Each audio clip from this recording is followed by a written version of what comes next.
Have you ever paused to think about the things you might regret when you reach your 80s or 90s? It's easy to assume that the choices we make today won't have much impact in the long run, but what if the decisions you make now, no matter how small, could shape how you look back at your life decades from now? Will you look back with pride, or will you feel deep regret for the opportunities you didn't seize? In this video, we're going to explore the most important lessons learned from years, sometimes even decades, of life experience. These are the insights that can profoundly influence the way you live your life today, regardless of your age. Whether you're in your 40s, 50s, or entering your golden years, it's never too late to start making choices that will lead to a more fulfilling and regret-free life. By the time you finish watching, you'll understand why small daily habits, like staying active or cultivating a sense of gratitude, can completely transform your future. You'll learn how laughter can become a powerful tool to improve your emotional well-being, and why prioritizing relationships with those who truly matter is far more important than trying to meet the demands of every social obligation. This video isn't just about making the most of your time, it's about avoiding the common mistakes that could lead to lifelong regrets. You'll gain insights that will help you approach the next decade of your life with intention, joy, and peace of mind. If you're ready to live without regrets and discover how to build a life filled with happiness, connection, and fulfillment, hit play and stay tuned for the powerful lessons that could change the course of your future. These are the kinds of secrets that, if applied today, can help you live a life of purpose and gratitude. And if you haven't already subscribed to this channel, I encourage you to do so and activate the notification bell. That way, you won't miss any of the valuable content we share. Your support means the world to me, and if you find this video helpful, please like and share it. Together, we can spread these life-changing insights far and wide. Lastly, if you like the topic of today's video, please comment 1 below. If there's something you feel I could improve upon, leave it 0, and let me know how I can create better content that suits your needs. Now, let's get started. John had started doing morning radio calisthenics religiously every day in his early 70s. Even now, well into his 90s, he still goes grocery shopping on his own and takes care of his house. The difference between us, despite being the same age, is striking. Looking back on my life, I deeply regret not developing a habit of staying active in my 70s when I thought I was fine, and I didn't need to worry about it. For instance, simple things like leg lifts while sitting in a chair, or going for daily walks. If I had made those a routine, I'm sure my 80s would have been very different. There were so many small opportunities scattered throughout my day, like 5 minutes after a bath, or the time spent watching TV after dinner. But now, looking back, I realize I wasted all of them. In addition to physical decline, John realized another important thing as time passed: how he used his money. In my 70s, I was always reluctant to touch my retirement savings. I was afraid to spend money because I worried about living too long or needing expensive medical care if I got sick. I kept my wallet shut tight, saving for a future that seemed uncertain. But now, reflecting on those years, I regret not using that money to enjoy the present. I was so focused on saving for a rainy day that I neglected to spend on things like traveling or enjoying hobbies. I would have liked to experience more of life while I still had the energy to do so. By the time I reached my 80s, even if I remembered all the places I had wanted to visit, my body just couldn't keep up anymore. There were so many beautiful places I wanted to see, like the autumn leaves in New England, a trip I had dreamed of taking for years, or the hot springs in the mountains that a friend had recommended. I had also wanted to see the Grand Canyon again, a place that had captured my heart when I was younger. But every time, I kept telling myself, next time, and in the end, I never went. I now realize that spending money on experiences, especially when your body can still move, isn't a luxury, it's an essential investment in enriching your life. Saving for the future is important, but if you can't enjoy the present, then you're not truly wealthy. I think about my dear friends, Bill and Martha. They made it a point to travel every year, taking small trips, snapping plenty of photos, and coming home with cherished memories. At the time, I often wondered if it was okay for them to spend so much money on trips, but now I see they were the wise ones. Sadly, Bill lost Martha a few years ago, and now he lives alone. But he often says how thankful he is for the memories they created together. He doesn't regret a single trip they took. For me, it was the opposite. My wife, Claire, and I had promised each other that we'd go to New England when we had a little extra money, but after she fell ill, we couldn't go. If only I'd booked that trip back then, I wouldn't have this regret, something that money can't fix. I also wish I had spent more on things that brought me joy, on hobbies or simple pleasures. Attending a favorite concert, buying better ingredients for a home-cooked meal. Money spent to improve your everyday life isn't wasted, as I now realize. As I reflected on how I had spent my time and money, I came to another vital realization: the value of relationships with the people around us. In my 70s, I was busy trying to expand my social circle, attending neighborhood gatherings, class reunions, and joining various hobby groups. I thought that it was important to have a wide network of acquaintances. But as I entered my 80s, I realized that what truly mattered was not the number of people I knew, but the depth of the relationships I had with a few select people. Instead of spreading myself thin across shallow connections, it became clear that it was far more meaningful to nurture close relationships with people I could talk to and trust. As you grow older, it becomes more important to stop forcing yourself to maintain relationships with people who drain you. There's no reason to keep up with others who exhaust you emotionally. As you age, those kinds of relationships tend to take a toll, and the energy spent trying to keep up with them is better used elsewhere. I'm not saying you should become a recluse or isolate yourself from everyone. Rather, it's about cherishing and nurturing the relationships that truly matter. The ones where you can be yourself, have meaningful conversations, and feel at ease. I wish I'd figured out this truth much earlier, in my 70s, when I still had the time and energy to make better decisions about who I surrounded myself with. In the second half of life, I've come to understand that the people who truly support your heart and soul are the ones you can trust deeply. These are the people who make you feel loved, accepted, and truly seen. They are the ones worth investing your time and energy into. If you are still watching this video and find these lessons useful, please comment 1 below to let me know that you are still here with me. Looking back, I would tell my 70-year-old self not to get caught up in relationships that don't serve me. I used to feel obligated to attend every neighborhood event, even when I wasn't feeling it. I'd show up at gatherings where I didn't connect with anyone, or worse, where people gossiped and talked behind each other's backs. I kept forcing myself to go to these events just to keep up appearances, thinking it was the right thing to do. Now, though, I realize I could have spent that time doing something far more fulfilling, like enjoying a peaceful cup of tea or catching up with friends I truly connected with.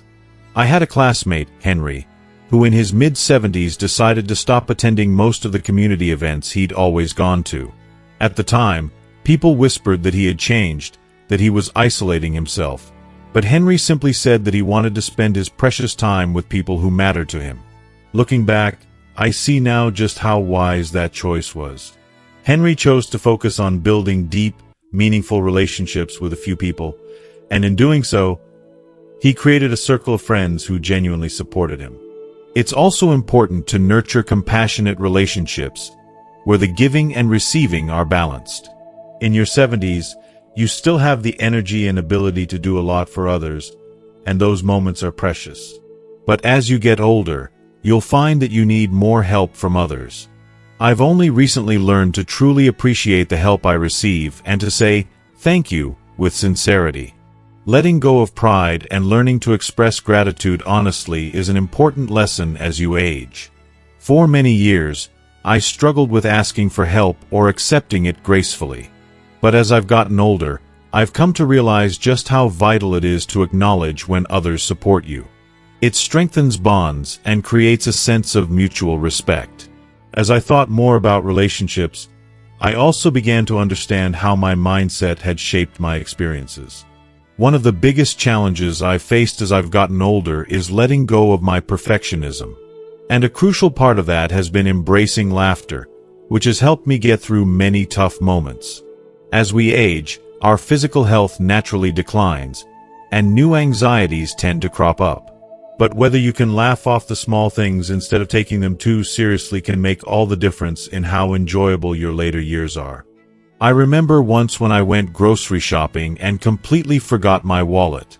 When I was younger, I would have laughed it off as just a simple mistake and moved on. But by the time I was in my 80s, I was suddenly gripped with fear. I thought to myself, is this the beginning of dementia? I felt flustered at the checkout, unsure of what to do. But then, the cashier kindly said, "It's okay, you can pay next time." Instead of feeling embarrassed or anxious, I laughed and said, "Well, I guess this is what happens when you're getting older." The cashier smiled, and the entire atmosphere lightened. I've never forgotten that moment. The ability to turn a little mistake into a laugh, rather than a moment of panic, made everything feel better, not just for me, but for the people around me too. I managed to laugh and say, "Well, I guess this happens when you get older." The cashier smiled, and the whole atmosphere lightened up. I still remember that moment clearly. Being able to laugh at myself in those small moments was a gift I didn't fully appreciate until later. If there's one thing I wish I had embraced earlier in my 70s, it's the ability to turn my mistakes or slip-ups into moments of laughter. Doing so would have made everyday life so much easier and more enjoyable. When tough or worrisome situations arise, if you can approach them with a smile, solutions seem to appear out of nowhere. It's like the world becomes a little lighter when you choose to laugh instead of stressing out. When I first started using a cane, I resisted it. I didn't want to acknowledge that I was getting that old. But then one of my friends joked, "That's a stylish cane you've got there." And I laughed back, saying, "Yep, it's the latest fashion accessory for seniors." Strangely, accepting it with humor lightened my heart. As you get older, forgetfulness becomes a constant companion. Names slip your mind, you forget what you just said, and sometimes you even lose track of where you are. Rather than thinking, "I'm losing it," if you can laugh and say, "Thanks for putting up with me today," it takes the edge off for you and those around you. Laughter, in its mysterious way, has the power to heal. When you laugh, even just a little, physical discomfort or mental stress seems to fade away. If I could speak to my 70-year-old self, I'd tell him, laugh more. Let go of the guilt. Laugh at the little mistakes, forgive yourself, and you'll see how much easier life becomes. I think back to my sister, who lived to 92. She was always smiling, no matter what life threw at her. Once, she had a fall and fractured her wrist, but she made a joke, saying, "I just got too friendly with the stairs and gave them a big hug." Everyone around her couldn't help but laugh, and her ability to find humor in even the most challenging situations kept her surrounded by love. She lived peacefully and happily until the end. Laughter truly is the best medicine. As you age, worries and fears tend to grow. You start to think about health concerns, aging, and what the future holds. But whether you can laugh those worries away or let them consume you makes a huge difference in how rich your life feels. Choosing laughter and lightness over fear makes the years that follow far more fulfilling. Sometimes, though, laughter isn't enough. You also need quiet time to face yourself. In my 70s, I was always caught up in trying to meet people, attending events, or going out. I thought that's what I needed to do to stay happy. But in hindsight, I realized that stopping to listen to your own heart, to simply be with yourself, is just as important. If I had taken more time to reflect on what I truly wanted and valued, I would have avoided being swayed by unnecessary worries. Even just 10 minutes each morning, sitting quietly, breathing deeply, and tuning into my emotions, could have calmed my mind and made my entire day feel more peaceful. So, I'd tell my younger self, back in my 70s, to treasure those quiet moments more. And don't stop learning. Life isn't over when you turn 70. There's so much more you can start, even at that age. The courage to try new things, whether it's learning how to use a new gadget or picking up a hobby you've always been curious about, can expand your world in ways you never imagined. Learning to use a smartphone or computer can completely open up your world.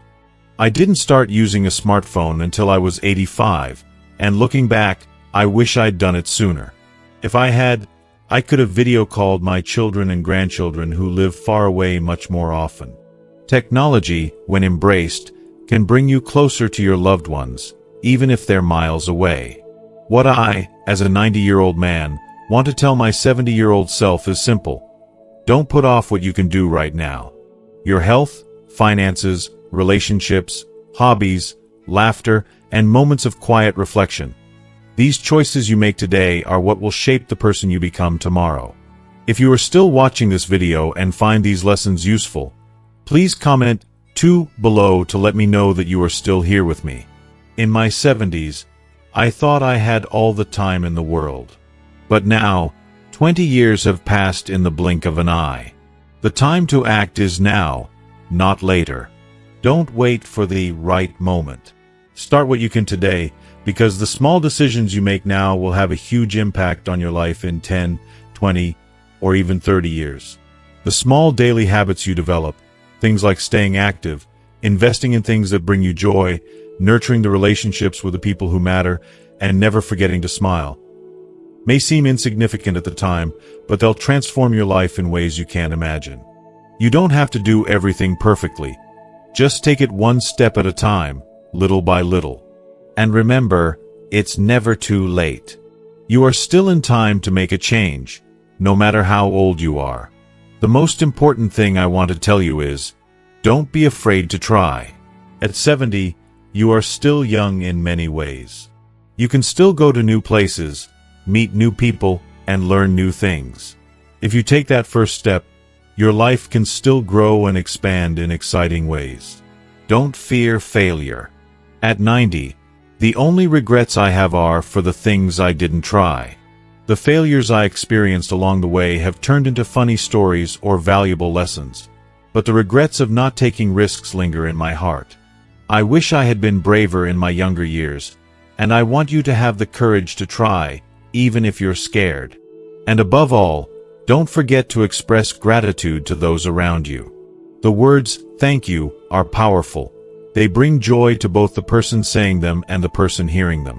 As you get older, you'll find that you need help from others more often, but those who can sincerely thank others for their help are the ones who are cherished and appreciated in return. People often say, "treasure each day," and that's the truth. The simple act of waking up in the morning and feeling grateful to be alive changes how you see everything around you. My biggest regret for my 70s is how often I put things off, assuming I still had time. I don't want you to make the same mistake. Don't wait, act now, and you'll build a future you can be proud of. We've covered a lot of valuable lessons today. Lessons that can truly shape how we live the rest of our lives. So, what have you learned so far? What's one thing that has resonated with you, and how do you plan to bring it into your daily life? I'd love to hear your thoughts, so please comment below and share one lesson that you're going to put into practice moving forward. If you enjoyed this video, don't forget to leave your comment below. Please like, share, and subscribe to our YouTube channel for more content like this. Your support means the world to us, and by subscribing, you won't miss out on future videos that can help you live a happier, healthier life. Thanks for watching, and remember, it's never too late to start living the life you deserve.